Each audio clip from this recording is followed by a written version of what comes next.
Joining us by video Skype from Nairobi, Kenya is Halton Lugalia of Christ is the Answer Ministries.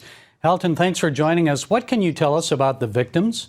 The non-Muslim people were killed and the Muslims were spared. And that's the question that is going around the country.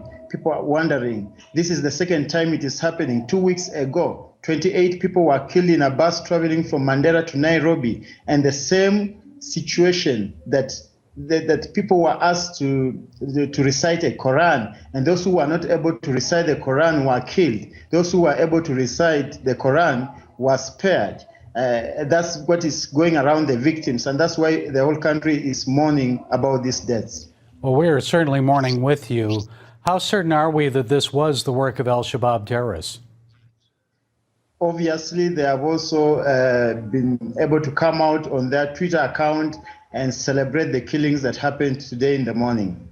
Oh, so they actually did claim credit for the murders and celebrated? They celebrated about it on their Twitter account. Well, what can you tell us about the Christians that were killed? What actually happened specifically? It has been reported that at 1 a.m. yesterday night, 20 people who were wearing hoods came in and they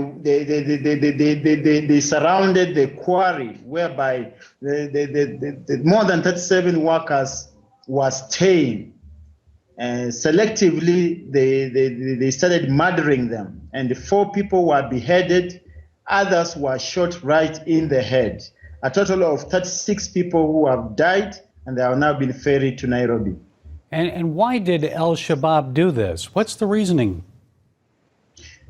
On their Twitter account, they are still say that they will continue doing this, and they are doing this because Kenyan soldiers are in Somalia. So until the Kenyan government will be able to remove their soldiers from Somalia, they will continue to do this.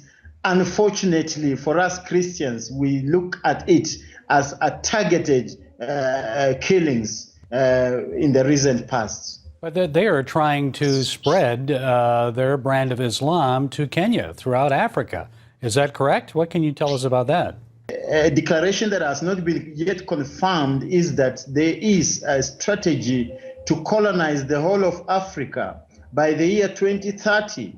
And there is a laid-down program that they will start to capture Kenya, which is one of the most influential countries in Africa.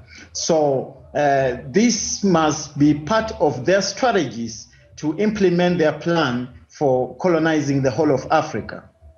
Well, how can our viewers pray then for the families of the victims and for your country at this time? What should we pray for Kenya and your people?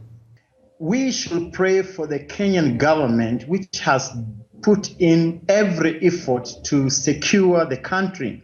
The president today made some changes in the security arm, whereby the minister for security was sacked and replaced with a more experienced man, a former army major, Kaiseri. And also the Kenyan general of security, that's the general of police, has resigned today. And this is just part of what the government is doing to ensure that they are on track to fighting terrorism. Remember, Kenya is committed to fighting terrorism, which is a big problem in this horn of Africa.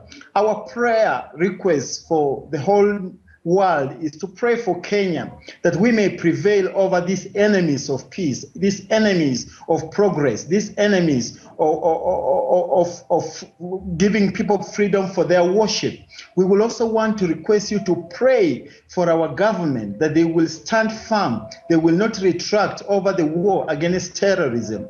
And then pray for the Christians, because also in the recent past, churches have been bombed. Christians have been targeted from every kind of the corner, in their buses, in their places of work, at schools, and therefore there's need for prayer. In fact, there is a threat that al-Shabaab is going to start to use chemicals to torture people, chemicals to kill people in Kenya. So we really need prayers here in Kenya, in this part of the world. Okay, we will definitely be praying. And Halton Lugalia, thank you for joining us. Thank you, and God bless you. God bless CBN.